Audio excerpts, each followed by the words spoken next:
Mzansi, Dr. Nandipha Magudumana appeared in court today to fight whether her arrest was illegal.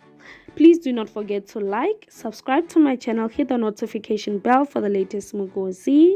Thank you. Dr. Nandipha is charged with 12 counts in connection with Thabo Bester escape from the G4S Mangaung Correctional Prison in the Free State.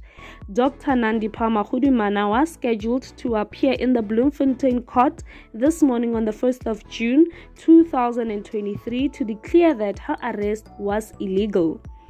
On the 17th of April, Thabo Bester and Dr. Nandipha, they were arrested at the Kenyan border, and Dr. Nandipha filed an agent court case last month claiming that she was kidnapped. The pair had been on the run after they discovered that Thabo Bester managed to escape from the Mangaung Correctional Center in May last year, and after she had faked his death. Now, the Department of Home Affairs dismissed the claim that Dr. Nandipha was not brought into the country illegally, as she is claiming that her arrest is illegal. The judgment for the matter had been reserved for the 5th of June 2023. Please do not forget to like, subscribe to my channel, hit the notification bell for the latest Mugozi. Bye bye.